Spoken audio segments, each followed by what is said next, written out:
So hello guys, स्वागत है आप सभी का आज के इस वीडियो में। कैसे हैं आप सब? आशा करता हूँ बहुत अच्छे होंगे। मैं भी बहुत अच्छा हूँ। एंड चलिए आज का लेक्चर हम शुरू करते हैं। एंड आज हमारा जो टॉपिक हम पढ़ने जा रहे हैं वो है sources of finance for joint stock company.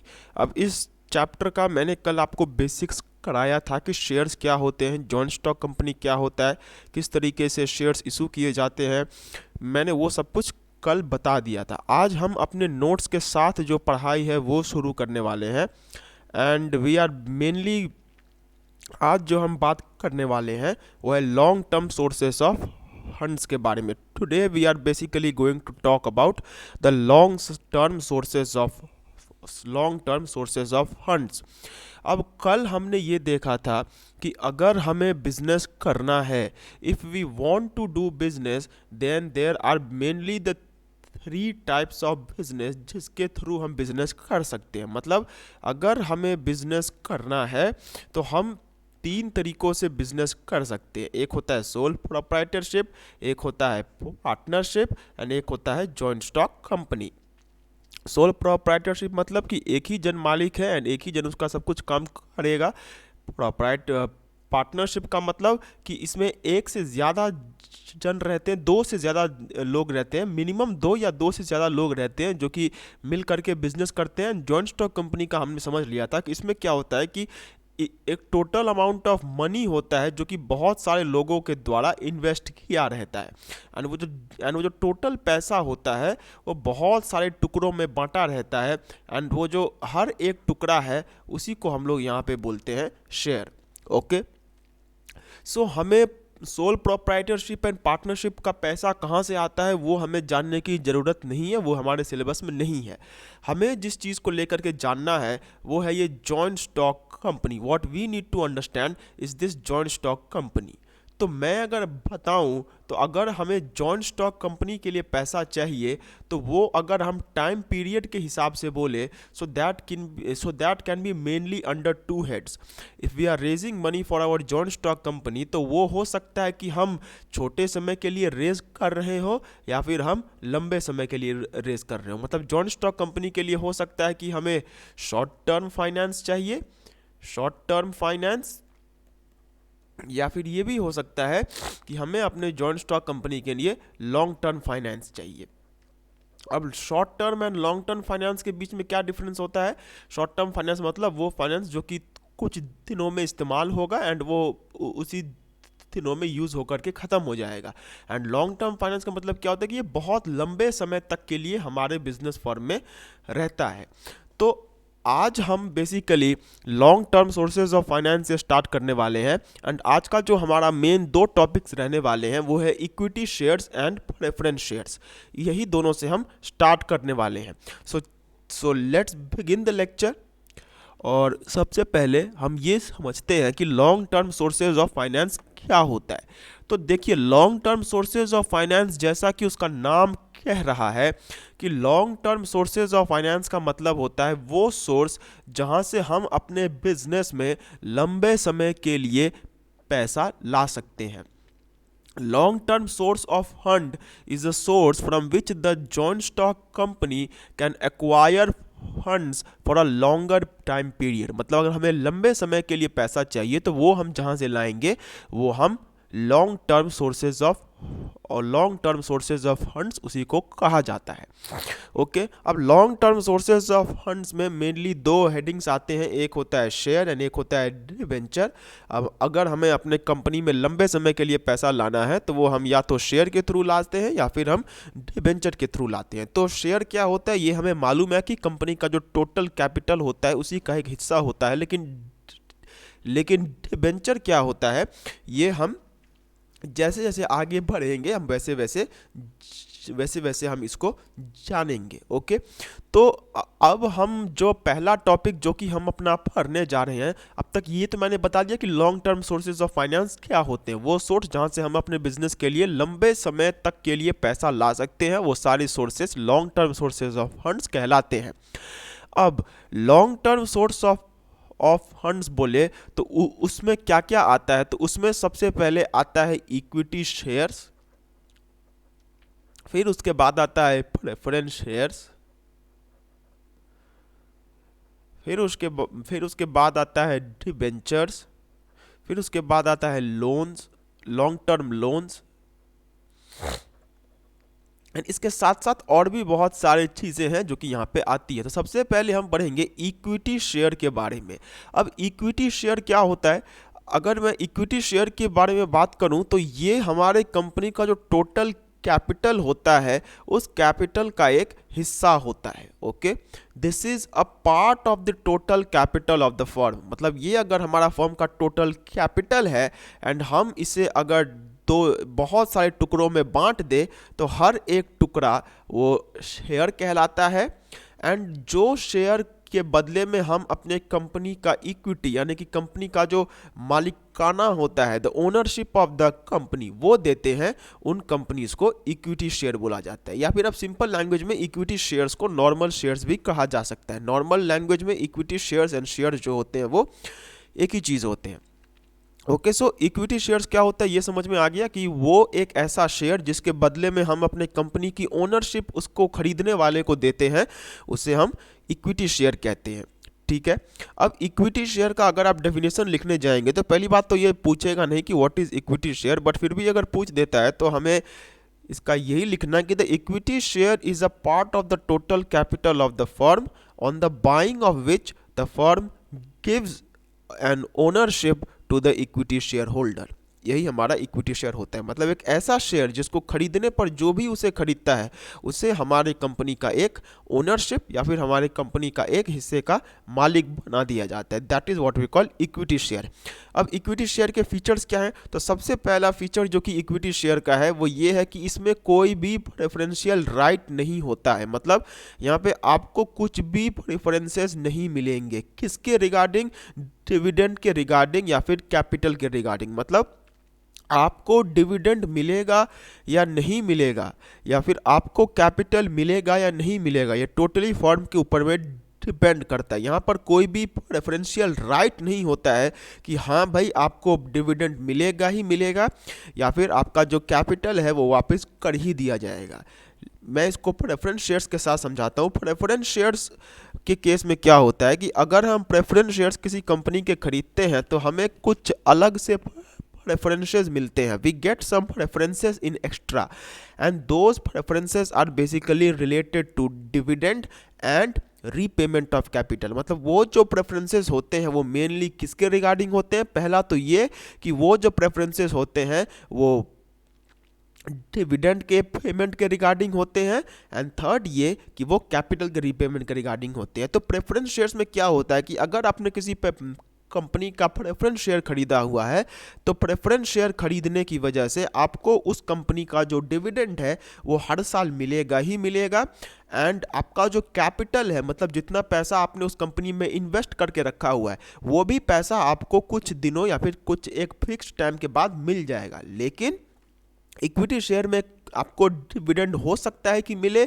या फिर ना मिले, या फिर कैपिटल का भी जो पैसा है वो हो सकता है कि मिल जाए या फिर ना मिले, लेकिन मैक्सिमम केसेस में नहीं मिलता है। तो यहाँ पे किसी भी तरीके का डिविडेंड नहीं होता है। मतलब सिंपल लैंग्वेज में कहा जाए तो प्रेफरेंस शेयर होल्डर्स को हम अपने सर पे बिठा के रखते हैं, लेकिन इक्विटी शेयर होल्डर्स के केस में ऐसा कुछ भी नहीं होता है।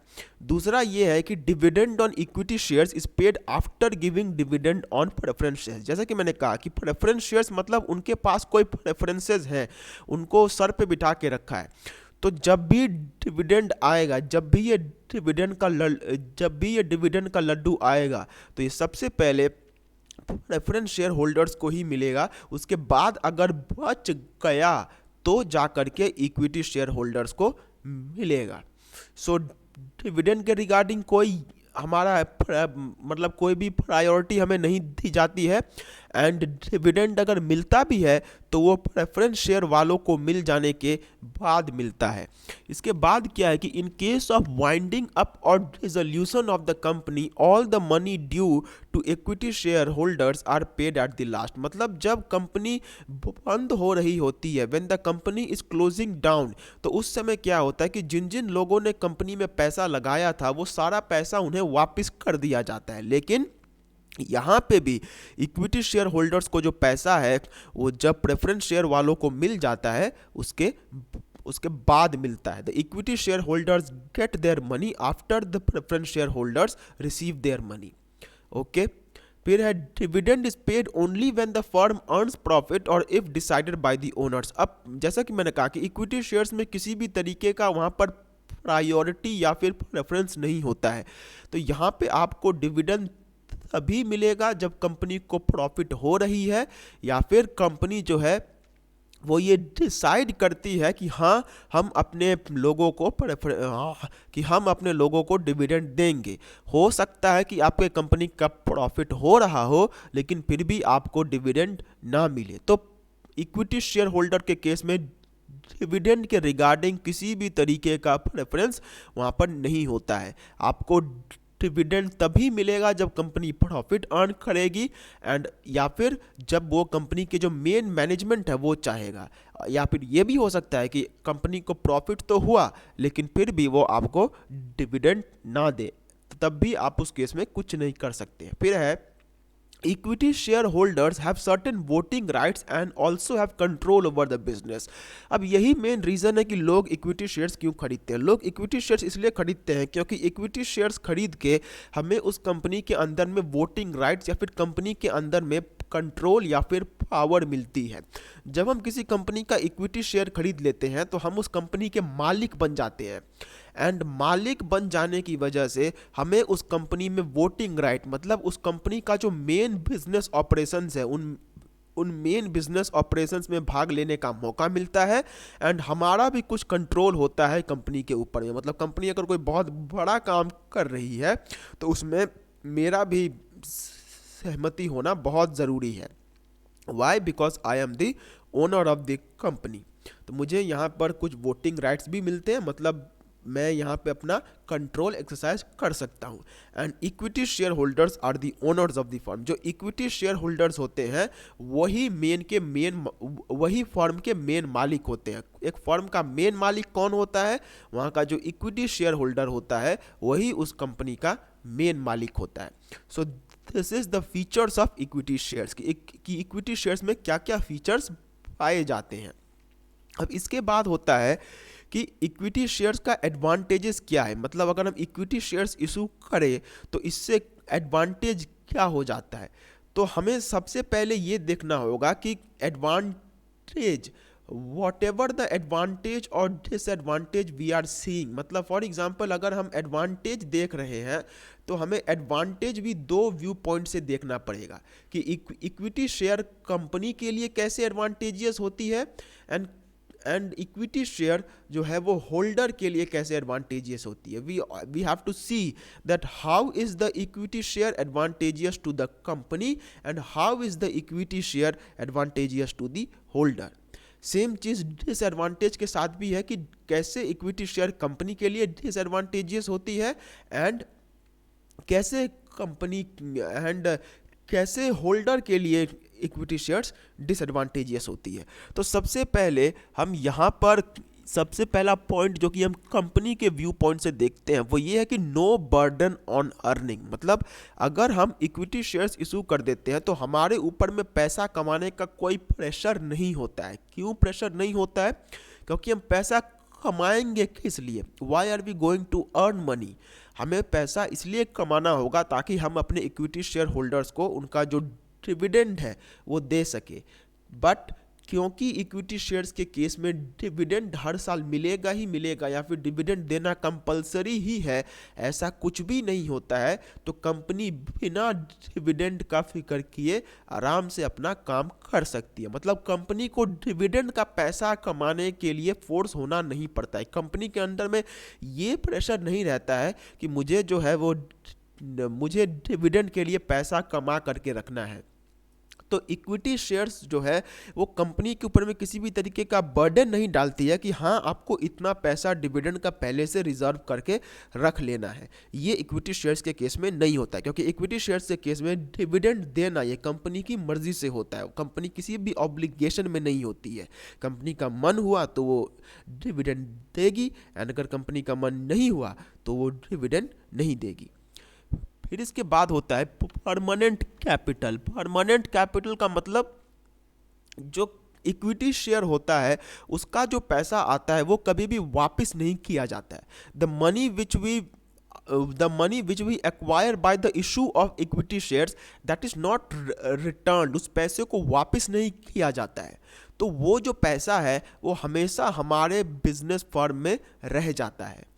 मतलब हमारे बिजनेस फर्म को अगर परमानेंट कैपिटल चाहिए, एक ऐसा पैसा जो कि हमेशा रहे, जिसको हम कभी भी यूज़ कर सकें, तो वो इक्विटी शेयर का पैसा होता है।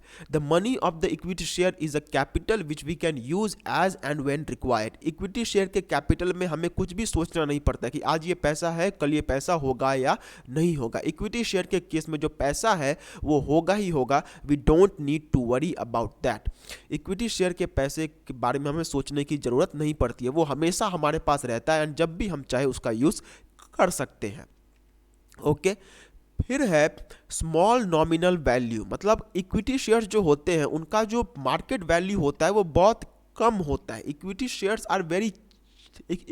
बहुत ज़्यादा सस्ते होते हैं, इसीलिए कंपनी में उसे कोई भी खरीद सकता है। मतलब कंपनी का इक्विटी शेयर्स कोई भी खरीद सकता है। इक्विटी शेयर्स खरीदना कोई बहुत बड़ा काम नहीं है। इससे क्या होता है कि कंपनी जो है वो ज़्यादा लोगों तक पहुंच पाती है। Because of this the company is able to reach to a larger audience. क्योंकि इक्विटी शेयर्स का जो पैसा क्योंकि इक्विटी शेयर्स के बदले में कंपनी लोगों से बहुत कम पैसा लेती है, तो बहुत ज़्यादा लोग कंपनी के साथ जुड़ सकते हैं एंड इससे कंपनी का नाम भी बहुत ज़्यादा मार्केट में फैलता है। फिर है source of strength. A company with a strong equity capital base has Prestige in the market. अब किसी कंपनी का अगर इक्विटी शेयर कैपिटल बहुत अच्छा है, मतलब कंपनी के पास अच्छा खासा इक्विटी शेयर कैपिटल है, तो वो कंपनी बहुत ज़्यादा मजबूत होती है, क्योंकि जिसके पास पैसा है उसके पास पावर है।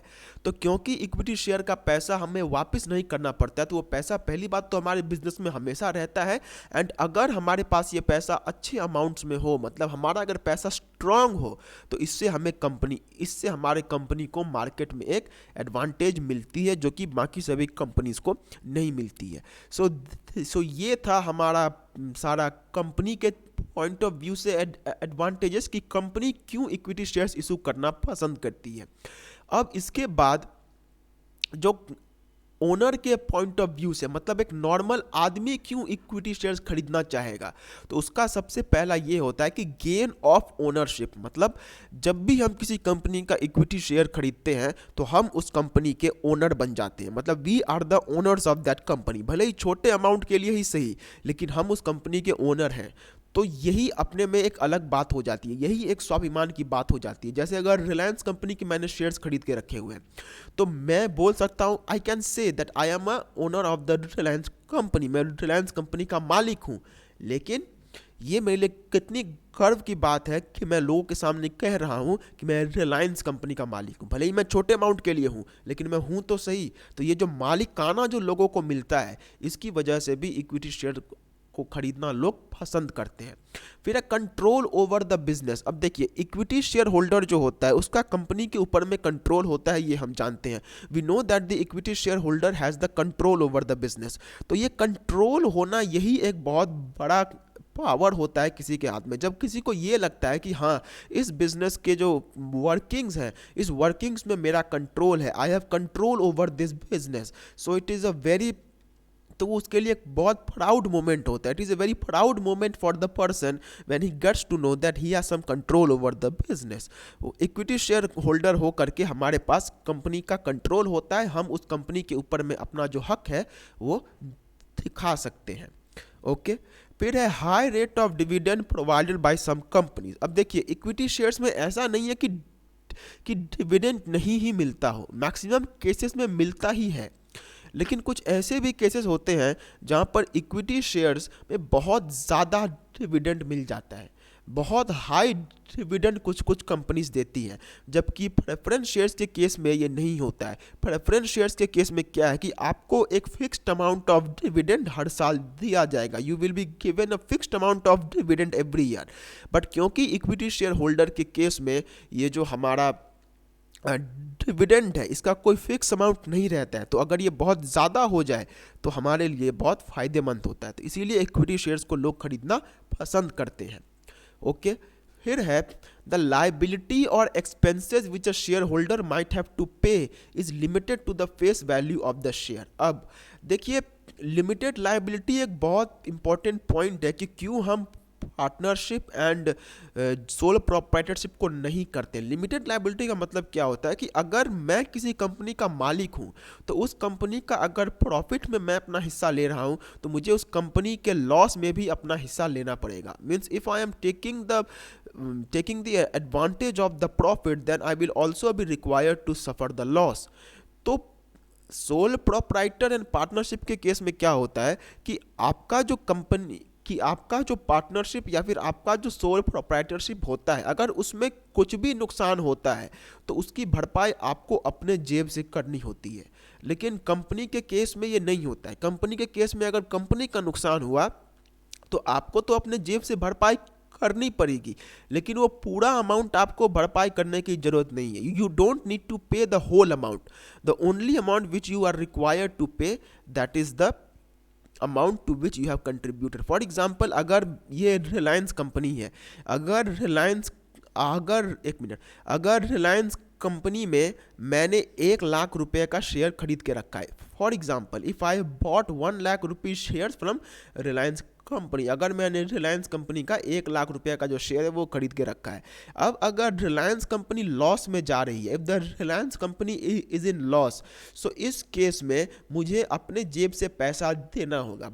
लेकिन रिलायंस कंपनी एक बहुत बड़ी कंपनी है तो उसका लॉस लाख में नहीं होगा, उसका लॉस करोड़ में होगा। फॉर एग्जांपल, रिलायंस कंपनी जो है उसको 500 करोड़ का लॉस हो रहा है। The company is suffering a loss of 500 crore. तो इसका मतलब क्या ये है कि मुझे 500 करोड़ अपने जेब से देना होगा? नहीं, कंपनी का चाहे कितना ही नुकसान क्यों ना हो, मेरे जेब से सिर्फ मुझे 1,00,000 रुपया ही देना होगा। I will only be required to give 1,00,000 rupees, क्योंकि भैया कंपनी में मेरा हिस्सा जो है वो सिर्फ इतने ही अमाउंट के लिए है।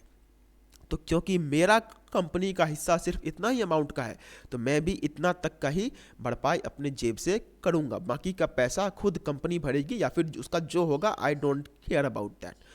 फिर इसके बाद होता है reduction in income tax burden. देखिए इनकम टैक्स क्या होता है कि हम जो इनकम कमाते हैं उसके ऊपर में हम टैक्स देते हैं। Means the income which we earn we pay an income tax on that. लेकिन शेयर होल्डर्स जो डिविडेंड के रूप में इनकम अर्न करते हैं, उनका जो डिविडेंड होता है उसके ऊपर में इनकम टैक्स नहीं लगता है। मतलब मैं अगर किसी कंपनी का शेयर्स इशू करता हूं एंड उसमें जो मुझे डिविडेंड मिलते हैं उस डिविडेंड के ऊपर में मुझे इनकम टैक्स देने की ज़रूरत नहीं पड़ती है। सो बिकॉज ऑफ दिस ये मेरे लिए बहुत एडवांटेजियस हो जाता है, क्योंकि जब इनकम टैक्स नहीं देना होगा तो मैं ज़्यादा से ज़्यादा पैसा अपने पास रख पाऊंगा। So that will be an advantage for us. अब इसके बाद जो हमारा होता है वो है डिसएडवांटेजेस ऑफ इक्विटी शेयर्स। कि इक्विटी शेयर्स का जो डिसएडवांटेज है वो क्या है।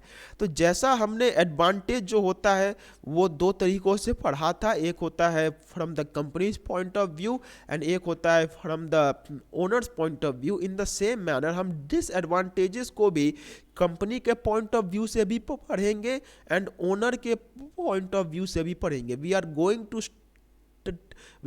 To study the disadvantages from the equity shares from the company's point of view also and from the owner's point of view also। तो कंपनी के point of view से जो पहला पॉइंट आता है वो ये है कि इक्विटी शेयर्स का इस्तेमाल करके हम अपना पावर का बहुत ख़राब तरीके से इस्तेमाल कर सकते हैं। फॉर एग्जांपल, अगर मेरे पास किसी कंपनी के सबसे ज़्यादा शेयर्स हैं तो मेरा उस कंपनी में सबसे ज़्यादा हक चलता है। तो अगर मैंने उस हक को बहुत ख़राब तरीके से इस्तेमाल किया तो ये कंपनी के लिए एडवांटेजियस होगा, ये कंपनी के लिए डिसएडवांटेजियस होगा। फॉर एग्जांपल, कंपनी का अगर 100% शेयर है उसमें से 40% शेयर सिर्फ मेरा है, 40% शेयर सिर्फ मेरा है एंड बाकी का 60% शेयर जो है वो करीब 100 लोगों के बीच में है। तो I am more powerful than these 100 people. तो मैं अगर अपने पावर का गलत तरीके से इस्तेमाल करता हूँ, मैं अगर फ्रॉड करता हूँ, मैं अगर स्कैम्स करता हूँ तो उससे मेरा जो कंपनी है वो कंपनी का जो रेप्यूटेशन है वो ख़राब होगा। तो अगर किसी शेयर होल्डर ने अपने नाम का, अपने काम का गलत फायदा उठाया, so in that case that will be an that will be a disadvantage to the company. फिर होता है प्रॉब्लम ऑफ ओवर कैपिटलाइजेशन। अब देखिए कैपिटलाइजेशन क्या होता है, what is the meaning of capitalisation, कि अपने फर्म में आप कैपिटल इंक्लूड कर रहे हैं। To include capital in firm मतलब आप अपने फर्म में कैपिटल रख रहे हैं, इसको हम लोग बोलते हैं capitalisation. We say this as capitalisation. And over capitalisation का मतलब कि हमारे फर्म में हम बहुत ज़्यादा कैपिटल रख रहे हैं, we to include over capital, बहुत ज़्यादा कैपिटल हम हमारी कंपनी में रख रहे हैं। तो अब देखिए कोई भी चीज़ बहुत ज़्यादा एंड कोई भी चीज़ बहुत कम, दोनों ही चीज़ें ठीक नहीं होती है। तो क्योंकि इक्विटी शेयर्स के केस में क्या होता है कि हमारे पास जो पैसा आ गया वो हमें वापस करने की ज़रूरत नहीं पड़ती है, तो वो जो पैसा है वो हमारे बिजनेस फर्म में हमेशा के लिए रह जाता है। तो अगर पहले से ये ठीक से नहीं सोचा गया कि कितना कैपिटल हमारे कंपनी में रहना चाहिए एंड कितना नहीं रहना चाहिए, तो इससे होगा क्या कि अगर ओवर इक्विटी शेयर्स हो गए, मतलब अगर इक्विटी शेयर्स बहुत ज़्यादा इशू हो गए, तो उस केस में हमारे कंपनी में ओवर कैपिटलाइजेशन का प्रॉब्लम हो जाएगा, ओवर कैपिटलाइजेशन भी हो जाएगा। क्योंकि अगर बहुत ज़्यादा पैसा आ गया तो हम चाह के भी इस पैसे को वापस नहीं कर सकते हैं, जब बहुत ज़्यादा पैसा हो जाता है। So that is a very disadvantageous situation for the company. So the problem of over capitalization can occur in the case of equity shares. Equity shares का पैसा हमें वापस करने की जरूरत नहीं पड़ती है, and because of this reason the equity shares may lead to a problem of over capitalization. अब इसके बाद जो होता है वो है कॉस्टली प्रोसेस। मतलब इक्विटी शेयर जो होता है वो इक्विटी शेयर भले ही सस्ता हो, लेकिन कंपनी को इक्विटी शेयर इशू करना उतना ज़्यादा सस्ता नहीं पड़ता है। The issue of equity shares is not cheap. Equity shares को इशू करना सस्ता नहीं होता। इक्विटी शेयर्स के इशू करने के लिए बहुत सारे प्रोसेसेस होते हैं जो कि हमें फॉलो करना पड़ता है। सबसे पहले हमें एक प्रोस्पेक्टस निकालना पड़ता है। We have to first make a prospectus. अब इसी प्रोस्पेक्टस में अलग से खर्चा लगता है। फिर हमें उनको एप्लीकेशन का पैसा, फिर उसके बाद अलॉटमेंट का पैसा, फिर फर्स्ट कॉल का पैसा, फिर सेकंड कॉल का पैसा, इतने सारे कॉल्स के पैसे को संभालने के लिए हमें बहुत सारा टाइम एंड बहुत सारा पैसा खर्च होता है। तो इक्विटी शेयर्स जो होता है वो बहुत ही कॉस्टली प्रोसेस होता है। इक्विटी शेयर्स को इशू करना उतना आसान नहीं होता है। Okay, so this is a disadvantages for the company कि ये महंगा पड़ता है। इक्विटी शेयर सस्ता है लेकिन उसको बेचना महंगा है। फिर है limited amount of shares to be issued. अब देखिए इक्विटी शेयर्स के थ्रू आप पैसा ला सकते हैं, लेकिन इसका मतलब ये नहीं है कि आपका जब मन चाहेगा आप इक्विटी शेयर्स इशू कर सकते हैं। इक्विटी शेयर्स को इशू करना एक बहुत कॉम्प्लिकेटेड प्रोसेस होता है, एंड आपको सबसे पहले ये बता देना होता है कि हमारे कंपनी का जो कैपिटल है वो इतना है, एंड आप उसके हिसाब से ही आपको इक्विटी शेयर्स इशू करना होता है। आप उससे ज़्यादा इक्विटी शेयर इशू नहीं कर सकते। फॉर एग्जांपल अगर मैंने अपने ये जो memorandum of association and articles of association ये होते हैं, मतलब कंपनी का जहाँ पे डॉक्यूमेंट होता है वहाँ पे मैंने लिख दिया कि मेरा 1 लाख रुपया का शेयर कैपिटल है, मतलब मैं 1 लाख रुपया शेयर्स के थ्रू ला सकता हूँ। लेकिन मैं एक दिन प्लान करता हूँ कि मुझे 2 लाख रुपया लाना है in the form of equity shares. So ये पॉसिबल नहीं है। हमारा जो कैपिटल जो कि लिखा हुआ है, हम उस लिखे हुए कैपिटल से ज़्यादा कैपिटल अपने कंपनी में इक्विटी शेयर्स के थ्रू नहीं ला सकते हैं। ओके, फिर इसके बाद होता है from the share holders point of view कि शेयर होल्डर क्यों नहीं इक्विटी शेयर्स को खरीदना चाहता। तो पहला रीजन है no gain in case of company incurring losses. मतलब अगर कंपनी जो है वो हमारी लॉस में जा रही है, the company is incurring loss, so in such a case it is वो उससे हमें कुछ भी फायदा नहीं होता है। अगर एक कंपनी का लॉस हो रहा है तो उस केस में हमें कुछ भी नहीं मिलता है। So this is a disadvantage कि हमें जब कुछ मिल ही नहीं रहा है तो मैंने फालतू में इन्वेस्टमेंट वहाँ पे करके क्या किया। फिर है अनसर्टेनिटी ऑफ डिविडेंड, डिविडेंड का भी यहाँ पे कोई ठीक नहीं है कि डिविडेंड मिलेगा या फिर नहीं मिलेगा, अगर मिलेगा तो कितना मिलेगा, कब मिलेगा, कैसे मिलेगा, इन सब के ऊपर में भी कुछ भी ठीक नहीं रहता है। तो डिविडेंड भी अनसर्टेन होता है, the dividend is also uncertain. तो जब हमें मालूम ही नहीं है कि जो डिविडेंड है वो हमें मिलेगा या फिर नहीं मिलेगा, तो इन्वेस्ट करके हमारा फ़ायदा क्या हुआ। फिर है income, income depend on the mood off the management, मतलब इनकम जो है, मतलब इक्विटी शेयर्स के थ्रू जो हमें पैसा मिलेगा वो किसके ऊपर में निर्भर करता है, वो डिपेंड करता है हमारे जो मैनेजमेंट होता है उस मैनेजमेंट के मूड पर। That depends upon the mood off the management, वो मैनेजमेंट के मूड पर डिपेंड करता है कि मैनेजमेंट का मूड क्या है।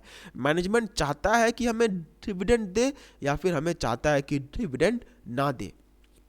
तो अगर किसी साल प्रॉफिट हुआ तो कंपनी हो सकती है कि अपने शेयर होल्डर्स को डिविडेंड दे, या फिर ये भी हो सकता है कि अगर लॉस हो तो ना दे। लेकिन बहुत सालों में ऐसा भी होता है कि अगर कंपनी को जो प्रॉफिट है वो हुआ है लेकिन फिर भी वो इक्विटी शेयर होल्डर्स को जो डिविडेंड है वो पैसा वो उनको नहीं देती है। क्योंकि इसमें इनकम जो है वो सर्टेन नहीं है, क्योंकि यहाँ पे हमारा जो पैसा है वो टोटली कंपनी के जो लोग होते हैं उनके मूड के ऊपर में डिपेंड करता है। That depends upon the mood off the management. इसीलिए इसमें कोई ठीक ना होने के कारण ये हमारे लिए डिसएडवांटेजियस हो जाता है। फिर है कैपिटल गेटिंग स्टक। अब कैपिटल गेटिंग स्टक का मतलब कि हमने अगर एक बार किसी कंपनी में इक्विटी शेयर का पैसा दे दिया तो हम उस पैसे को कभी भी वापस नहीं ले सकते हैं। तो मैंने अगर फॉर एग्जांपल बिना सोचे समझे किसी कंपनी में पैसा लगा दिया था, लेकिन अब मुझे लग रहा है कि मुझे इसमें से पैसा निकाल लेना है, तो मैं उसको निकाल नहीं पाऊंगा। So this is a very big disadvantage for the equity share holder, कि इक्विटी शेयर होल्डर कभी भी अपना पैसा वहाँ से निकाल नहीं सकता है। उसने एक बार अगर पैसा दे दिया तो वो पैसा हमेशा ही वहाँ पर रह जाएगा।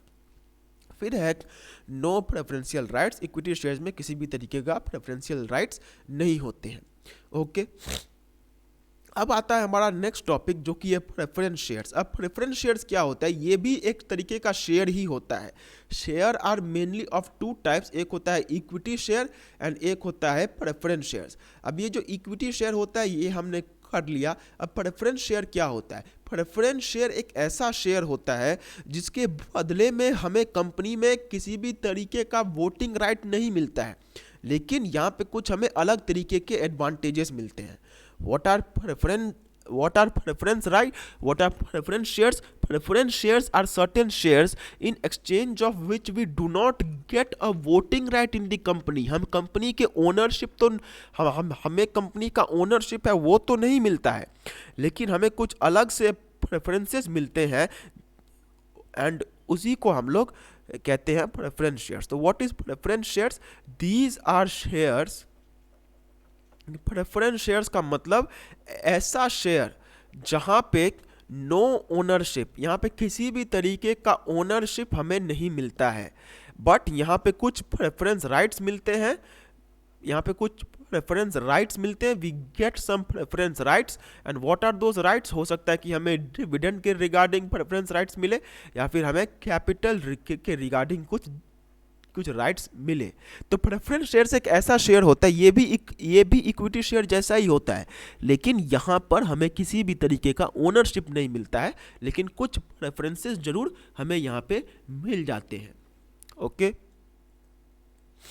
तो सबसे पहला जो हमारा टॉपिक है प्रेफरेंस शेयर के अंदर में वो है प्रेफरेंस शेयर्स का फीचर्स।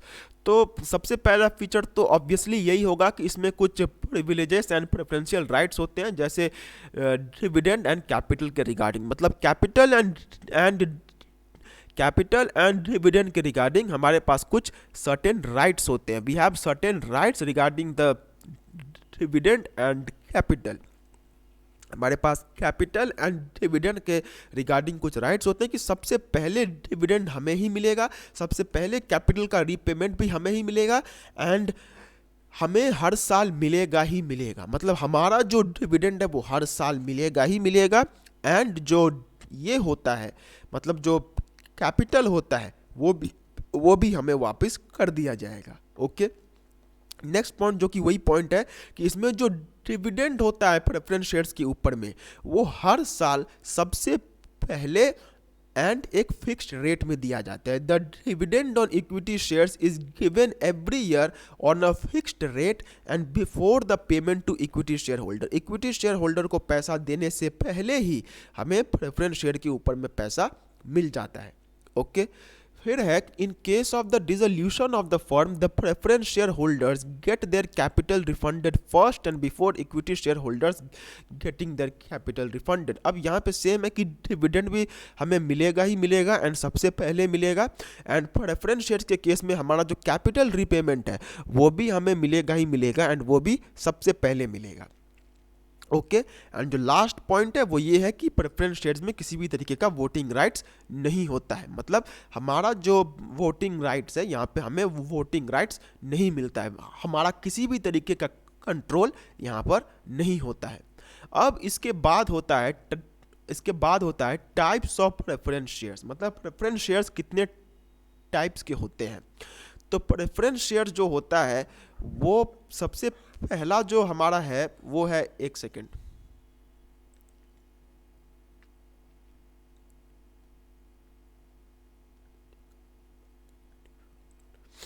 जो सबसे पहला हमारा आता है वो है क्यूमुलेटिव। एक सेकेंड, जो सबसे पहला हमारा आता है वो है क्यूमुलेटिव एंड नॉन क्यूमुलेटिव, फिर है पार्टिसिपेटिंग एंड नॉन पार्टिसिपेटिंग, फिर है इसके बाद convertible and non convertible, and इसके बाद होता है रिडीमेबल एंड नॉन रिडीमेबल। मतलब हमारा जो प्रेफरेंस शेयर है वो हमारा मेनली 4 टाइप का होता है। सबसे पहला क्यूमुलेटिव एंड नॉन क्यूमुलेटिव, फिर होता है पार्टिसिपेटिंग एंड नॉन पार्टिसिपेटिंग, फिर होता है convertible and non convertible, and उसके बाद होता है रिडीमेबल एंड नॉन रिडीमेबल। अब ये क्या होते हैं चलिए जानते हैं। तो सबसे पहला जो हमारा यहाँ पे आता है, the first and foremost which we are going to learn, that is cumulative and non cumulative preference shares. तो सबसे पहला हमारा यहाँ पे जो आता है वो है क्यूमुलेटिव प्रेफरेंस शेयर्स। कि क्यूमुलेटिव प्रेफरेंस शेयर्स क्या होते हैं। So cumulative preference shares are those preference shares in which dividends is not paid in a particular year are transfer to the next year, the dividends thus keep on accumulating and the dividend is payable from the next years profit before paying dividend to any other share. मतलब एक ऐसा preference share जिसमें अगर हम इस साल dividend अगर हमें उन्हें देना था लेकिन किसी भी कारणवश हम डिविडेंड उन्हें नहीं दे पाए, तो ये डिविडेंड अगले साल के डिविडेंड के साथ जो हमारा पिछले साल का डिविडेंड होगा वो भी दे दिया जाएगा। मतलब कि क्योंकि हम इस साल डिविडेंड जो है वो नहीं दे पाए तो हम अगले साल का जो डिविडेंड है उसके साथ साथ हमारा जो पिछले साल का डिविडेंड है वो भी दे देंगे। एंड इस टाइप के प्रेफरेंस शेयर्स को कहा जाता है क्यूमुलेटिव प्रेफरेंस शेयर्स। मतलब जहाँ पे जो डिविडेंड है वो इकट्ठा होता रहता है। मतलब इस साल नहीं दिया अगले साल देंगे, अगले साल नहीं दिया उसके अगले साल देंगे, उसके अगले साल नहीं दिया उसके भी अगले साल देंगे। तो ऐसे कर करके हमारा जो डिविडेंड है वो हर साल जमा होता रहता है। And this is what we call cumulative preference shares. Okay, and non cumulative preference shares का मतलब क्या होता है। नॉन क्यूमुलेटिव प्रेफरेंस शेयर्स का मतलब क्या होता है, एक ऐसा प्रेफरेंस शेयर जहां पे डिविडेंड का अमाउंट अगले साल में नहीं दिया जाता है। मतलब जिस साल का प्रेफरेंस शेयर है, मतलब अगर वो इस टाइप का है तो जिस साल का डिविडेंड है वो डिविडेंड उसी साल मिलेगा। मतलब यहाँ पे किसी भी तरीके से हमारा डिविडेंड अगले साल में ट्रांसफ़र नहीं होगा। लेकिन यहाँ पे एक बहुत इंपॉर्टेंट पॉइंट जो कि है वो ये है कि अगर हमारा जो डिविडेंड है, मतलब फॉर एग्जांपल हमारा इस साल का डिविडेंड हमें 5,000 रुपया मिलना था, हमें मिल गया, एंड इसका मतलब ये हुआ कि हमें नेक्स्ट ईयर भी जो 5,000 का डिविडेंड होगा वो मिलेगा। लेकिन अगर कंपनी 5,000 डिविडेंड नहीं दे पाती है, वैसे तो प्रेफरेंस शेयर को देना ही होगा, लेकिन फिर भी अगर किसी कारणवश कंपनी लॉस में जा रही है या फिर कोई भी ऐसा रीज़न है जिसकी वजह से कंपनी जो है वो प्रेफरेंस शेयर वालों को भी डिविडेंड नहीं दे पा रही है, तो उस साल को तो उस साल के लिए उनको अपना डिविडेंड भूल जाना होगा। They will have to forget about their dividend. मतलब क्यूमुलेटिव में क्या है कि भाई अगर इस साल का नहीं मिला तो अगले साल मिल जाएगा, लेकिन क्यूमुलेटिव नॉन क्यूमुलेटिव में क्या कि अगर इस साल का होगा तो इस साल मिल जाएगा, लेकिन अगर इस साल नहीं मिला तो अगले साल भी नहीं मिलेगा। That is the difference between cumulative preference shares and non cumulative preference shares. तो क्यूमुलेटिव प्रेफरेंस शेयर में अगर इस साल नहीं मिला तो अगले साल मिल ही जाएगा, और नॉन क्यूमुलेटिव में क्या होगा कि अगर इस साल नहीं मिल पाया तो अगले साल भी नहीं मिलेगा। इसका जो डिविडेंड है वो ट्रांसफर नहीं होता है। ओके, ये होप सो आपको समझ में आ गया होगा। मतलब इसमें सिंपली ये है कि क्यूमुलेटिव प्रेफरेंस शेयर में जो हमारा डिविडेंड है वो डिविडेंड ट्रांसफर हो जाता है, the dividend is transferred to the next year. And non cumulative preference shares में हमारा जो डिविडेंड होता है, the dividend is not carried to subsequent years. मतलब यहाँ पे जो डिविडेंड है वो जिस साल का है वो उसी साल दे दिया जाएगा, that will not be transferred to the other years. फिर इसके बाद जो हमारा अगला टॉपिक आता है वो है participating and non participating in the वो है participating and non participating preference shares.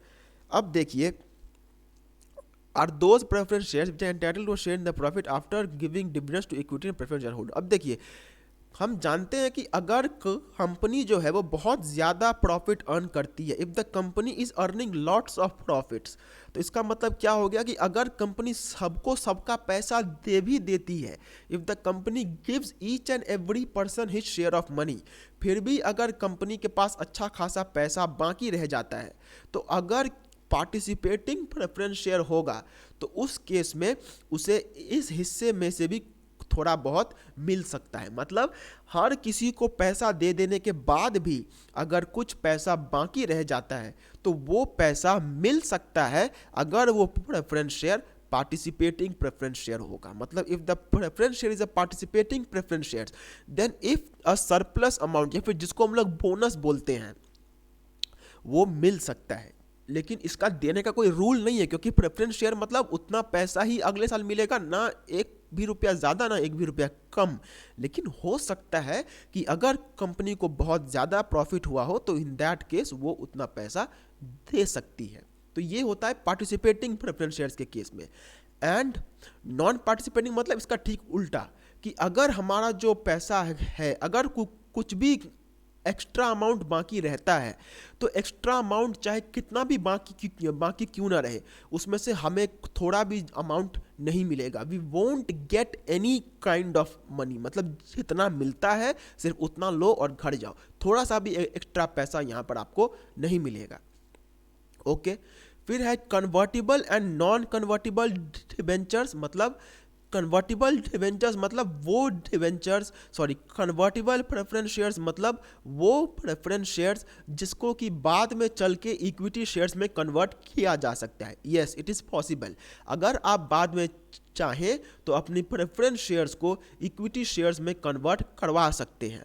And उस टाइप के इक्विटी प्रेफरेंस शेयर को कहा जाता है convertible preference shares। Means convertible preference shares are those preference shares in which the preference shares can be converted into equity shares after a certain period of time. And non convertible preference shares क्या होता है? Non convertible preference shares वो preference shares होते हैं जिसमें कि जो shares होते हैं उनको मतलब जो प्रेफरेंस शेयर्स है उनको इक्विटी शेयर्स में कन्वर्ट नहीं किया जा सकता है। We can not convert the preference shares into equity. मतलब अगर हम प्रेफरेंस से इक्विटी में जाना चाहें that is not allowed. So ये होता है नॉन कन्वर्टिबल प्रेफरेंस शेयर्स का। एंड इसके बाद जो हमारा अगला है वो है redeemable and non redeemable preference shares.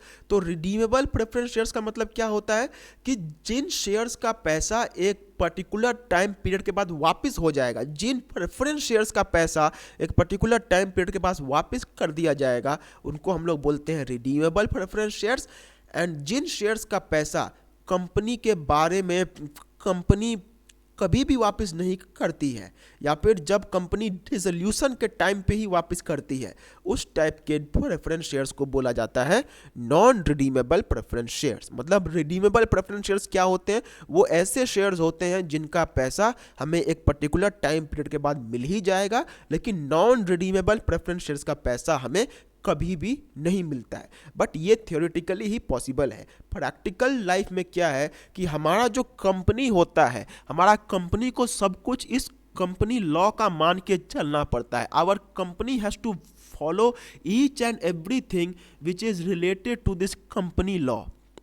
And company law क्या कहता है कि ठीक है, आप non redeemable preference shares issue कीजिए, आप पैसा वापस मत दीजिए, लेकिन ये पैसा आप बहुत ज़्यादा रख सकते हैं, तो 20 साल तक रख सकते हैं। मतलब 20 साल से ज़्यादा किसी भी हालत में आप प्रेफरेंस शेयर्स का पैसा अपने पास में नहीं रख सकते हैं।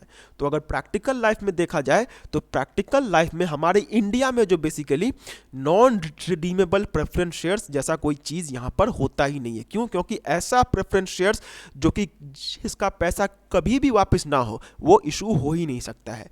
हो सकता है कि 20 साल तक कंपनी पैसा रखे, लेकिन 20 साल के बाद कंपनी को वो पैसा वापस कर ही देना होगा। So in real life there is nothing as such what we call non redeemable preference shares. Okay, so हमारा ये यहाँ पे था। अब इसके बाद जो हमारा सबसे पहला पॉइंट है, जो हमारा नेक्स्ट टॉपिक है, वो होता है एडवांटेजेस ऑफ प्रेफरेंस शेयर्स की। प्रेफरेंस शेयर्स के एडवांटेजेस क्या होते हैं।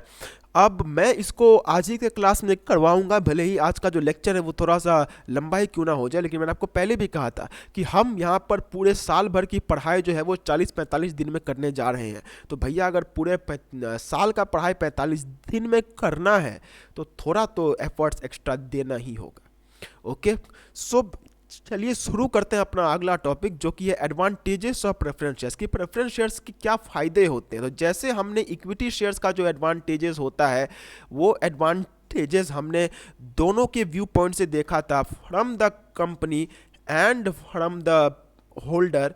इन द सेम मैनर हम जो हमारा प्रेफरेंस शेयर है उसका भी हम कंपनी के व्यू पॉइंट से देखेंगे एंड होल्डर के व्यू पॉइंट से देखेंगे। ओके, मतलब कंपनी के लिए कैसे प्रेफरेंस शेयर एडवांटेजियस होता है एंड होल्डर के लिए प्रेफरेंस शेयर कैसे एडवांटेजियस होता है, ये दोनों चीज़ हम यहाँ पर देखने वाले हैं। तो सबसे पहला है वो है नो इंटरफियरेंस इन मैनेजमेंट। मतलब प्रेफरेंस शेयर्स अगर हम किसी को दे देते हैं तो वो सिर्फ पैसा हमारे कंपनी में इन्वेस्ट करके रह जाता है, वो हमारे कंपनी का जो कंट्रोल है उसमें इंटरफियर नहीं करेगा। तो इंग्लिश में कहावत है too many cooks spoil the broth. मतलब बहुत ज़्यादा लोग अगर होते हैं तो उससे काम खराब हो जाता है अच्छा होने की जगह पर। तो क्योंकि प्रेफरेंस शेयर से जो लोग हैं वो हमारे कंपनी में काम खराब करने के लिए ज़्यादा लोग ऐड नहीं होते हैं, इसी वजह से प्रेफरेंस शेयर्स कंपनी इशू करना पसंद करती है। क्योंकि कंपनी अगर प्रेफरेंस शेयर इशू करती है तो उससे कंपनी के पास सिर्फ पैसा ही होगा। मतलब कंपनी के पास जो पैसा होगा वही यहाँ पर मतलब कंपनी के पास जो पैसा होगा सिर्फ वही आएगा। उसके जो मेन वर्क है, मेन वर्क में किसी भी तरीके का इंटरफियरेंस जो है वो कंपनी में नहीं किया जाएगा। मतलब प्रेफरेंस शेयर होल्डर कंपनी में अपनी मर्जी अपना हक नहीं चला सकता है, इससे कंपनी बहुत शांति से चलती है। फिर है no burden on profit. Preference shares do not put any burden on profits as the dividend is to be paid only when there is a profit. अब देखिए प्रेफरेंस शेयर्स में आपको पैसा मिलेगा ही मिलेगा, लेकिन एक कॉमन सेंस की बात है कि अगर कंपनी को लॉस हो रहा है तो उस केस में कंपनी आपको कैसे ये देगी। ओके, तो ये पॉइंट मेरे हिसाब से यहाँ पे कुछ जम नहीं रहा है। दिस पॉइंट इज नॉट, ये पॉइंट छोड़ दीजिए, ये पॉइंट कोई काम का नहीं है। This point is of no use. मतलब नो बर्डन ऑन प्रॉफिट, इस पॉइंट का मतलब क्या हो रहा है कि कंपनी के ऊपर में कोई बर्डन नहीं है कि तुम प्रॉफिट अर्न करो। क्यों? क्योंकि प्रॉफिट अगर अर्न करोगे तो ही तुमको ये देना होगा। मतलब अगर प्रॉफिट अर्न नहीं किया तो प्रेफरेंस शेयर वालों को डिविडेंड देने की जरूरत नहीं है। तो ये तो बहुत एक बेतुका सा पॉइंट हुआ कि मतलब कंपनी का तो मेन एम ही होता है प्रॉफिट अर्न करना, तो जस्ट बिकॉज उसे प्रेफरेंस शेयर होल्डर को डिविडेंड ना देना पड़े इसके लिए कंपनी प्रॉफिट अर्न करना थोड़ी छोड़ेगी। तो ये पॉइंट कोई काम का नहीं है। कट आउट दिस पॉइंट, इस पॉइंट को आप काट दीजिए, ये पॉइंट कोई काम का नहीं है। ओके, नेक्स्ट जो हमारा पॉइंट आता है वो है नो चार्ज ऑन एसेट्स। अब देखिए, हमारा जो प्रेफरेंस शेयर्स होता है उसके बदले में हम कंपनी को अपने किसी मतलब जो हमारा एसेट होता है उसको चार्ज पे नहीं रखना पड़ता, इन द सेंस कि हमारा जो कंपनी है उसे कोई एसेट को रखने की जरूरत नहीं है, गिरवी रखने की जरूरत नहीं पड़ती है। मतलब अगर मैंने प्रेफरेंस शेयर इशू किया है तो उस केस में ऐसा नहीं होगा कि मैंने अगर 2 लाख रुपए का प्रेफरेंस शेयर इशू किया है तो मुझे 2 लाख का सामान अपने प्रेफरेंस शेयर होल्डर के पास जमा रखना पड़ेगा, ऐसा नहीं होता है। तो इससे जो हमारा एसेट है वो हम अपने हिसाब से अपने तरीके से इस्तेमाल कर सकते हैं। ओके, फिर है रिड्यूसिंग ओवर कैपिटलाइजेशन। अब देखिए, ओवर कैपिटलाइजेशन क्या होता है कि फर्म में बहुत ज़्यादा पैसा हो जाना। तो बहुत ज़्यादा पैसा एंड बहुत कम पैसा दोनों ही ठीक नहीं है। तो क्योंकि हम प्रेफरेंस शेयर का पैसा एक टाइम के बाद वापस कर सकते हैं, तो अगर कंपनी को ये लगता है कि कंपनी में बहुत ज़्यादा पैसा हो रहा है तो कंपनी उस पैसे को वापस करके अपना जो कैपिटल है उसको थोड़ा सा घटा सकती है। अब एक क्वेश्चन आ गया कि सर कंपनी पैसा वापस क्यों करी, पैसा किसको खराब लगता है? पैसा खराब नहीं लगता है, लेकिन ये एक ह्यूमन इंस्टिंक्ट है कि जब आदमी के पास बहुत ज़्यादा पैसा हो जाता है तो आदमी काम चोरी पे उतर आता है। तो यही सेम चीज़ बिजनेस में भी होता है कि जब बिजनेस ये देखता है कि हम तो वैसे भी बहुत ज़्यादा प्रॉफिट अर्न कर ही रहे हैं तो फालतू में मेहनत करने की क्या ज़रूरत है। तो ताकि ये चीज़ ना हो, इसीलिए कंपनीज अगर चाहे तो अपने सहूलियत हिसाब से अपना जो कैपिटलाइजेशन है उसको कम कर सकती है। एंड ये कब पॉसिबल होगा? ये पॉसिबल होगा in the case of preference share. Equity share का पैसा हम कभी भी वापस नहीं करते हैं, तो उसका पैसा हमेशा हमारे पास रह ही जाता है। ओके, फिर है अट्रैक्टिंग इन्वेस्टर्स। अब देखिए, प्रेफरेंस शेयर्स के अंदर में कुछ ऐसे भी प्रेफरेंस शेयर्स होते हैं जो कि बहुत ज़्यादा फ़ायदा देते हैं, मतलब प्रेफरेंस शेयर्स बहुत लोगों को अट्रैक्ट करते हैं। सबसे पहला क्या है कि प्रेफरेंस शेयर्स में डिविडेंड को लेके एक श्योरिटी रहती है कि हाँ डिविडेंड मिलेगा ही मिलेगा, मतलब अगर कंपनी को प्रॉफिट हुआ तो डिविडेंड मिलेगा ही मिलेगा। ये इसका पहला फ़ायदा है। इसका दूसरा फ़ायदा क्या है?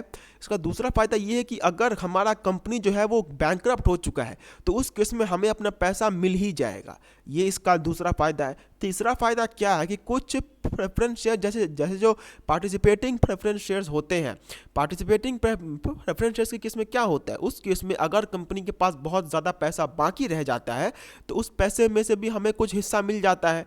एंड अगर हम कन्वर्टिबल की बात करें तो उस केस में हम जब भी चाहे अपने प्रेफरेंस शेयर को इक्विटी शेयर में कन्वर्ट करवा सकते हैं। तो ये सब चीज़ें जो फैसिलिटीज़ होती है ये इन्वेस्टर्स को कंपनी की तरफ अट्रैक्ट करती है। एंड जितना ज़्यादा इन्वेस्टर्स कंपनी की तरफ अट्रैक्ट होंगे उतना ज़्यादा फ़ायदा जो है वो कंपनी को मिलने वाला है। ओके, फिर है शेयर होल्डर के पॉइंट ऑफ व्यू से, मतलब एक शेयर होल्डर क्यों प्रेफरेंस शेयर खरीदना चाहेगा। तो जो पहला पॉइंट है वो है secured dividend. The first and foremost point is secured dividend, कि प्रेफरेंस शेयर्स के केस में जो हमारा डिविडेंड होता है वो सिक्योर्ड होता है। हमें मालूम रहता है कि इस साल हमें डिविडेंड मिलेगा ही मिलेगा, भले ही मार्केट में चाहे कुछ भी हो जाए, हमारा यहाँ पर जो डिविडेंड है वो हमें मिलेगा ही मिलेगा। हाँ, जब लॉस होगा तब तो नहीं मिलेगा, लेकिन अगर प्रॉफिट भी हुआ तो इक्विटी के केस में क्या है कि डिविडेंड कम ज़्यादा हो सकता है, लेकिन प्रेफरेंस शेयर के केस में जो डिविडेंड है वो ना ही कम होगा ना ही ज़्यादा होगा। So this is a very big advantage of preference share, कि जो भी प्रेफरेंस शेयर को खरीदते हैं उनको ये बात की श्योरिटी रहती है कि हाँ भैया डिविडेंड जो है वो तो मिल ही जाएगा। फिर इसके बाद जो अगला पॉइंट है वो है रीपेमेंट ऑफ कैपिटल, कि प्रेफरेंस शेयर का जो कैपिटल होता है वो एक टाइम के बाद वापस कर दिया जाता है, जो कि हम जानते हैं जो हमारा जो प्रेफरेंस शेयर होता है उसका पैसा एक टाइम के बाद हम अपने लोगों को वापस दे सकते हैं, मतलब रिडीमेबल प्रेफरेंस शेयर्स होते हैं। तो क्योंकि रिडीमेबल प्रेफरेंस शेयर होते हैं तो इसकी वजह से क्या होता है कि जो शेयर होल्डर होता है उसका पैसा हमारे कंपनी में हमेशा के लिए नहीं रहता है, एंड अगर उसे वो पैसा वापस मिल जाए तो वो उस पैसे से कुछ और भी कर सकता है, मतलब कंपनी में पैसा फंस नहीं जाता है। यही इसका सिंपल मतलब है कि वो जो पैसा है वो कंपनी में फंस नहीं जाता है, that is not stuck in the business. So ये इसका एक दूसरा फायदा है। फिर है low risk in dissolution of the firm. अब देखिए, कंपनी का बैंकरप्ट हो जाना ये किसी भी आदमी के लिए ठीक नहीं होता है। The bankruptcy of a company is a very bad thing, not just for the management but for everybody, जो भी उस कंपनी में इंटरेस्ट रखते हैं, यहाँ तक कि जो कस्टमर्स होते हैं उनके लिए भी कंपनी का बंद हो जाना एक बहुत ख़राब बात होती है, क्योंकि अब उन्हें उस कंपनी के जो अच्छे गुड्स हैं वो नहीं मिल पाते हैं। तो देखिए, लेकिन हर किसी का नुकसान तो है ही, लेकिन इसमें सबसे ज़्यादा नुकसान अगर किसी का होता है तो वो होता है इक्विटी शेयर होल्डर का, क्योंकि इक्विटी शेयर होल्डर ही मेन मालिक है। तो उन्हें अगर अपना हिस्सा चाहिए तो उन्हें सबसे लास्ट में इंतज़ार करना होगा। एंड मैक्सिमम केसेस में यही होता है कि इक्विटी शेयर होल्डर्स को अपना हिस्सा मिलता भी नहीं है। क्योंकि इक्विटी शेयर्स के केस में बहुत ज़्यादा रिस्क है, लेकिन प्रेफरेंस शेयर्स के केस में रिस्क बहुत कम है कि जब कंपनी बंद हो रही होगी तो हमें अपना पैसा मिल ही जाएगा। इसीलिए ये जो प्रेफरेंस शेयर होते हैं ये एक बहुत सिक्योर्ड तरीका होता है पैसा लाने का। The preference share is a very secured way of bringing money, of investing money. Why? Because इसका पैसा जो है वो डूब नहीं जाएगा, वो पैसा हमें वापस मिल ही जाएगा। फिर इसके बाद होता है फ्लेक्सिबल। अब जो प्रेफरेंस शेयर्स होते हैं वो फ्लेक्सिबल होते हैं, मतलब अगर हमारे पास कन्वर्टिबल प्रेफरेंस शेयर्स हैं तो हम फ्यूचर में चल के अपने प्रेफरेंस शेयर्स को इक्विटी में कन्वर्ट कर सकते हैं। We can convert the preference shares into equity shares. So ये एक फ्लेक्सिबिलिटी है जो कि हमें मिलती है। This is a flexibility which we get that in the future we can convert our equity shares, we can convert our preference shares into equity shares. अगर हमारा मन हुआ तो हम उसको कर सकते हैं, तो ये एक बहुत बड़ा एडवांटेज होता है। फिर इसके बाद जो हमारा अगला पॉइंट है वह एक्स्ट्रा शेयर इन प्रॉफिट्स। अब देखिए, अगर हमारा पार्टिसिपेटिंग प्रेफरेंस शेयर है तो पार्टिसिपेटिंग प्रेफरेंस शेयर होने की वजह से अगर कंपनी के पास बहुत ज़्यादा पैसा बाकी रह जाता है तो उसमें से भी हमें थोड़ा बहुत हिस्सा मिल ही जाता है, तो ये भी एक एडवांटेज है। So these are the points why a share holders wishes to invest in preference share holder. अब इसके बाद आता है डिसएडवांटेजेस ऑफ प्रेफरेंस शेयर्स की प्रेफरेंस शेयर्स का जो डिसएडवांटेज है वो क्या है। तो सबसे पहला है कि तो जैसा हमने इक्विटी शेयर्स का जो डिसएडवांटेज होता है उसको हमने 2 हेडिंग में पढ़ा था, सिमिलरली हम प्रेफरेंस शेयर्स का भी जो डिसएडवांटेज है उसको भी हम 2 हेडिंग में पढ़ेंगे। सबसे पहला जो है वो है हमारा from the company point of view, and जो दूसरा है वो है हमारा from the owners point of view. तो सबसे पहला जो हमारा पॉइंट आता है वो है disadvantages of preference shares from the company's point of view, कि कंपनी क्यों नहीं चाहती है कि वो प्रेफरेंस शेयर्स इशू करे। Why does the company not want to issue preference shares? Company क्यों नहीं प्रेफरेंस शेयर्स इशू करना चाहती है? तो देखिए, सबसे पहला पॉइंट जो कि यहाँ पे आता है वो है परमानेंट बर्डन। अब देखिए, हम जानते हैं कि प्रेफरेंस शेयर्स के ऊपर में कंपनी को जो डिविडेंड होता है वो हर साल एक फिक्स्ड रेट में देना पड़ता है। कंपनी को अगर प्रॉफिट हुआ तो कंपनी उसमें कुछ भी कम ज़्यादा नहीं कर सकती है, कंपनी को उतना पैसा तो उसे देना ही होगा। फिर इसके बाद क्या है कि जो कंपनी होती है जब बंद हो रही होती है तो बंद होने के टाइम में भी उसके पास हमेशा एक बर्डन रहता है कि ये पैसा तो हमें देना ही होगा, हम इस पैसे को देने से मना नहीं कर सकते हैं। तो ये चीज़ कंपनी के ऊपर में एक बोझ डाल देती है कि उसे हमेशा प्रेफरेंस शेयर होल्डर्स को डिविडेंड देने लायक पैसा अपने पास रखना पड़ेगा। It has to always keep a stock of money to give to the holders as an amount of dividend. तो ये कंपनी के ऊपर में एक प्रेशर डाल देता है कि कंपनी को हमेशा अपने पास एक पैसा रखना पड़ेगा जिससे कि वो प्रेफरेंस शेयर होल्डर्स को पैसा दे सके। फिर इसके बाद आता है problems regarding repayment of capital during dissolution of the firm. यहाँ पे भी वही सेम पॉइंट आ गया, वहाँ पे डिविडेंड का बर्डन, यहाँ पर कैपिटल रिफंडिंग का बर्डन।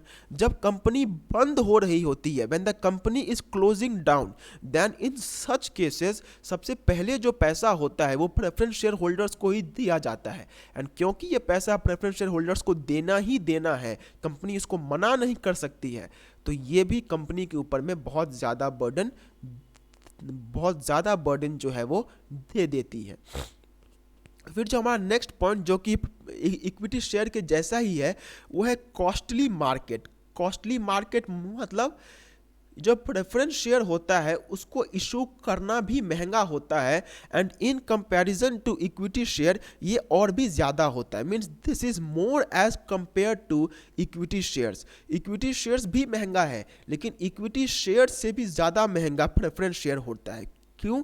क्योंकि प्रेफरेंस शेयर्स के लिए हम कोई मार्केट में ऐसे इशू नहीं आता है। जो भी स्टॉक मार्केट्स आप देखते हैं उसमें मैक्सिमम केसेस में इक्विटी शेयर होल्डर का ही यहाँ पर जो होता है वो काम होता है।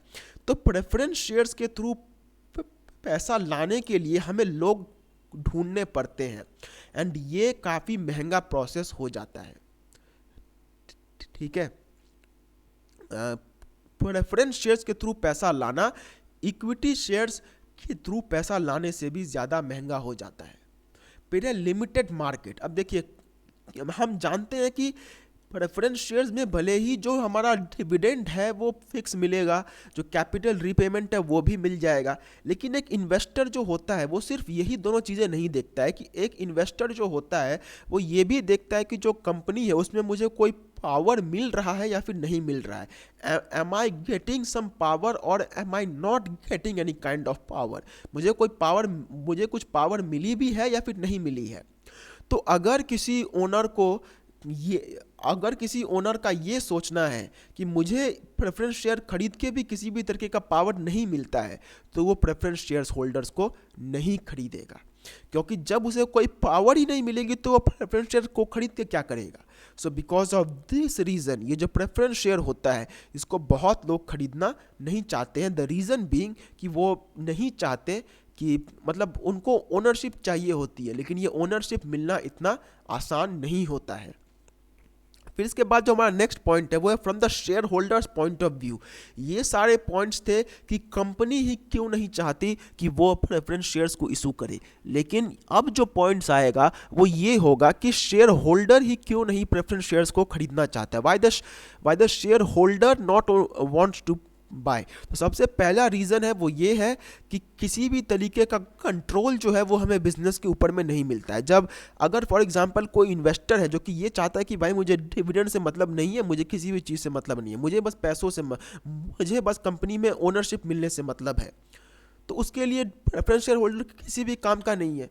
तो ये उसके लिए एक डिसएडवांटेज हो जाएगा। तो क्योंकि प्रेफरेंस शेयर को खरीद लेके भी even after buying the preference shares we do not get any kind of control over the business, so this is a disadvantage to the investor. Okay, फिर है high face value of preference shares. अब देखिए, preference shares and equity shares के बीच में ये एक बहुत बड़ा डिफरेंस होता है कि जो इक्विटी शेयर होता है वो बहुत छोटे छोटे दामों में मिलता है। मतलब इक्विटी शेयर्स बहुत सस्ते होते हैं, जैसे 500-600 रुपये का भी इक्विटी शेयर होता है, लेकिन जो प्रेफरेंस शेयर होता है वो इतना सस्ता नहीं होता है। प्रेफरेंस शेयर का जो फेस वैल्यू होता है वो बहुत ज़्यादा होता है, इक्विटी शेयर के मुकाबले बहुत ज़्यादा होता है, इसीलिए बहुत लोग इसमें इन्वेस्टमेंट नहीं कर पाते हैं। इक्विटी शेयर में तो कोई भी इन्वेस्टमेंट कर सकता है, लेकिन प्रेफरेंस शेयर में इन्वेस्टमेंट करने के लिए लोगों के पास अच्छा खासा पैसा होना चाहिए, एंड ये हर किसी के पास नहीं होता है। ड्यू टू दिस रीज़न ये जो हमारा प्रेफरेंस शेयर्स होता है ये बहुत लोग इसमें इन्वेस्टमेंट नहीं करना चाहते हैं। वाई? बिकॉज इसमें बहुत खर्चा है। ठीक है, फिर है fear of being shown the door. मतलब आपको लात मार के बाहर निकाला जा सकता है, and yes it is possible, क्योंकि प्रेफरेंस शेयर में कंपनी को जब मन चाहे वो जो आपका पैसा है वो वापस कर सकती है। तो अगर आपने कंपनी के साथ कोई झगड़ा किया या फिर अगर कंपनी के मैनेजमेंट के साथ आपकी कोई पर्सनल दुश्मनी है तो उस केस में कंपनी जो है आपको कह सकती है कि लो भैया अपना पैसा लो और यहाँ से निकल जाओ, हमें तुम्हारी ज़रूरत नहीं है। तो ये चीज़ भी यहाँ पर पॉसिबल है, एंड आप उस केस में कुछ भी नहीं कर सकते हैं।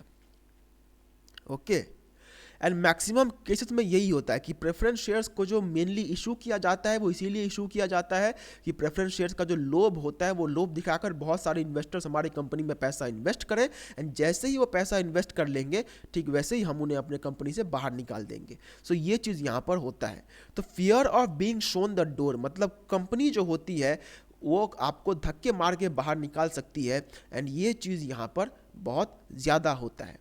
फिर है dividend not paid in non cumulative preference shares. अब देखिए, यूँ तो प्रेफरेंस शेयर्स जो होते हैं उसमें डिविडेंड आपको हर साल मिलेगा ही मिलेगा, लेकिन अगर आपका नॉन क्यूमुलेटिव प्रेफरेंस शेयर्स है, if you have non cumulative preference shares, तो उसमें या तो डिविडेंड आपको उसी साल मिल जाएगा, नहीं तो डिविडेंड के बारे में भूल जाओ। Either you will get the dividend in that year only और you forget about the dividend. यहाँ पर कुछ भी ऐसा नहीं है कि हाँ ठीक है अगले साल दे देंगे, अगले साल देते हैं ना, ऐसा यहाँ पे कुछ भी नहीं होता है।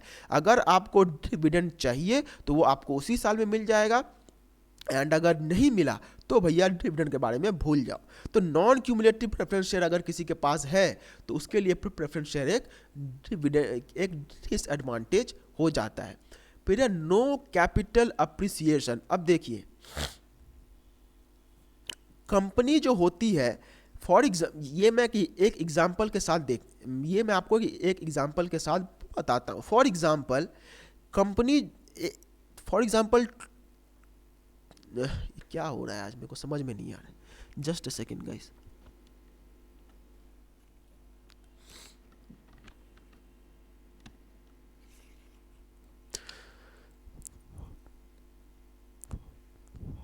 फॉर एग्जाम्पल अगर 2022 में हमारे कंपनी ने 1,00,000 का प्रॉफिट अर्न किया था, in the year 2022 our company earn the profit of ₹1,00,000, and in the year 2023 our company earn the profit of for example 10 lakhs, मतलब एक ही बार में 10 गुना प्रॉफिट हो गया। अगर ऐसा होता है, if things like this happen, तो आप बोलोगे कि सर आपका तो ज़्यादा अर्निंग हुआ है तो आपको तो हमें थोड़ा पैसा ज़्यादा देना चाहिए। हाँ ये है, लेकिन क्योंकि प्रेफरेंस शेयर में भैया तुमको पहले ही बोल दिया था कि तुम्हें भैया कोई मार्केट में किसी भी तरीके का ओनरशिप नहीं मिलेगा, तुम्हें बस एक ही चीज़ मिलेगा एंड वो है फिक्स्ड डिविडेंड। तो अगर तुम्हारा प्रेफरेंस शेयर के ऊपर में लिखा हुआ है कि 9% डिविडेंड मिलेगा, तो भैया तुमको 9% डिविडेंड ही मिलेगा, तुमको इससे एक भी परसेंटेज ज़्यादा या फिर एक भी परसेंटेज कम नहीं मिलेगा। जबकि इक्विटी शेयर्स के केस में क्या होता है कि अगर 1,00,000 आप कंपनी ने अर्न किया तो आपको 1,00,000 के हिसाब से डिविडेंड मिलेगा, एंड अगर 10 लाख कंपनी ने अर्न किया तो आपको 10 लाख के हिसाब से डिविडेंड मिलेगा। तो इक्विटी शेयर के केस में क्या होता है कि जैसे जैसे आपके कंपनी का जो अर्निंग है वो इंक्रीज करता है, वैसे वैसे आपका भी अर्निंग इंक्रीज करता है। लेकिन प्रेफरेंस शेयर के केस में भले ही कंपनी चाहे कितना भी अर्निंग क्यों ना कर ले, आपको जितना मिलना था आपको सिर्फ उतना ही मिलेगा, एंड ये एक डिसएडवांटेज हो जाता है। ओके तो अब तक आपको इक्विटी शेयर्स एंड अब तक आपको equity shares and preference shares के बीच में जो हमारे डिफरेंसेस हैं वो तो समझ में आ ही गए होंगे, तो आई डोंट थिंक कि इसको रिपीट करना ज़रूरी है, लेकिन फिर भी हम इसको एक बार देख लेते हैं। तो पहला जो डिफरेंस है वो सिंपल है कि इक्विटी शेयर के केस में हमें जो वोटिंग राइट्स हैं वो मिलते हैं, we get the voting rights in case of equity shares, लेकिन प्रेफरेंस शेयर्स के केस में हमें किसी भी तरीके का वोटिंग राइट्स नहीं मिलता है। ओके इक्विटी शेयर्स का जो फेस वैल्यू होता है वो कम होता है, मतलब 400-500 रुपये का भी इक्विटी शेयर अवेलेबल होता है, या फिर 20 रुपये का भी इक्विटी शेयर, 10 रुपये का भी इक्विटी शेयर मार्केट में अवेलेबल होता है। लेकिन प्रेफरेंस शेयर जो होता है वो अगर इक्विटी शेयर 10 रुपये का है तो प्रेफरेंस शेयर 100 रुपये का भी हो सकता है। तो प्रेफरेंस शेयर का जो पैसा है, मतलब जो दाम होता है वो बहुत ज़्यादा होता है। फिर इसके बाद जो हमारा अगला पॉइंट है वो ये है कि इक्विटी शेयर के ऊपर में जो डिविडेंड दिया जाता है वो फिक्स नहीं होता है। There is no fixed amount of dividend कि हाँ हर साल आपको इतना ही डिविडेंड मिलेगा, ऐसा वहाँ पर कुछ भी नहीं होता है। There is no such thing कि हर साल आपको इतना ही पैसा मिलेगा, ऐसा वहाँ पर कुछ भी नहीं होता है। लेकिन प्रेफरेंस शेयर के केस में ये जो डिविडेंड होता है ये फिक्स रहता है, मतलब हर साल आपको इतना डिविडेंड मिलेगा ही मिलेगा। ओके अब इक्विटी शेयर का जो डिविडेंड होता है वो प्रेफरेंस शेयर का जो डिविडेंड दे देने के बाद आपको मिलता है, means after the preference share holders get the dividend then the equity share holder will get the dividend. And preference share के केस में क्या है कि इक्विटी शेयर वालों के पहले प्रेफरेंस शेयर वालों को, एंड प्रेफरेंस शेयर वालों के बाद इक्विटी शेयर वालों को। तो यही यहाँ पर डिफरेंस है। अब equity share and preference share के बीच में एक बहुत बड़ा डिफरेंस है, and what is that difference? ये डिफरेंस है कि हम इक्विटी शेयर को प्रेफरेंस शेयर में कन्वर्ट नहीं कर सकते हैं, लेकिन हम प्रेफरेंस शेयर को इक्विटी शेयर में ज़रूर कन्वर्ट कर सकते हैं। Although we cannot convert equity share into preference shares, but still we can convert preference shares into equity shares। मतलब कुछ केसेस में preference shares को equity shares में कन्वर्ट किया जा सकता है। सो ये था आज का हमारा लेक्चर, एंड आज का लेक्चर थोड़ा लंबा हो गया, जो कि मैंने आपको पहले भी कहा था कि अब आप लोग जो है अपना एग्ज़ाम के लिए पढ़ रहे हैं, एंड बिकॉज ऑफ दैट आपको थोड़ा सा अपना कंफर्ट जोन से बाहर निकलना होगा, क्योंकि अगर आप नहीं निकलते हैं तो फिर आपको बहुत ज़्यादा डिसएडवांटेज वहाँ पर होगा। सो आज का जो वीडियो था वो हमारा यहीं पे एंड करते हैं, लेकिन वीडियो एंड करने से पहले आप सभी के लिए एक मतलब अनाउंसमेंट है एंड ऑफ़र भी है, एंड वो ये है कि आप जानते हैं कि हमने आप सभी के लिए ये एक बुक ऑर्डर की है जो कि आईएससी कॉमर्स पुरान नाम से है, एंड हमने इसका ऐसा नाम इसलिए रखा है क्योंकि आईएससी क्लास 12 का जो कॉमर्स है उसका सब कुछ इसमें दिया हुआ है। Each and everything required in ISC class 12 commerce is given inside of this. Okay, मतलब ये पूरा नोट्स है, this is basically the notes for ICC class 12 commerce, and इसमें सब कुछ है, सब कुछ मतलब सब कुछ, एवरीथिंग, इसमें सब कुछ है। तो ये बुक आप खरीद सकते हैं, एंड अब अभी जो ऑफर चल रहा है जो कि 3 तारीख तक है वो ये है कि नॉर्मली अगर आप इसको पहले खरीदते तो ये बुक आपको पड़ता 225 रुपये का, लेकिन क्योंकि अभी हमारा ऑफर चल रहा है तो उस ऑफर के कारण ये बुक आपको सिर्फ 200 रुपये में मिलने वाला है, एंड याद रखिएगा कि शिपिंग चार्जेस अलग से आपको देने होंगे। सो ये है हमारे इस बुक का दाम जो कि 200 रुपये अभी चल रहा है। अगर आप इस बुक को ऑर्डर करना चाहते हैं तो नीचे डिस्क्रिप्शन बॉक्स में हमारा व्हाट्सअप नंबर दिया गया है, आप वहाँ पर हमें व्हाट्सअप कीजिए एंड हम ये बुक आप तक पहुंचा देंगे। सो आज के लिए बस इतना ही था। होप सो कि वीडियो आपको अच्छी लगी होगी। अगर वीडियो अच्छी लगी होगी तो वीडियो को जरूर लाइक कीजिएगा, चैनल को जरूर सब्सक्राइब कीजिएगा, एंड इस वीडियो को आप अपने दोस्तों के साथ शेयर भी कर सकते हैं। एंड अगर आप चैनल पर नए हैं तो चैनल को सब्सक्राइब करके बेल आइकन को जरूर प्रेस कर लीजिएगा। सो मिलते हैं अगले वीडियो में, तब तक के लिए do take very good care of yourselves. Bye bye and Jai Hind.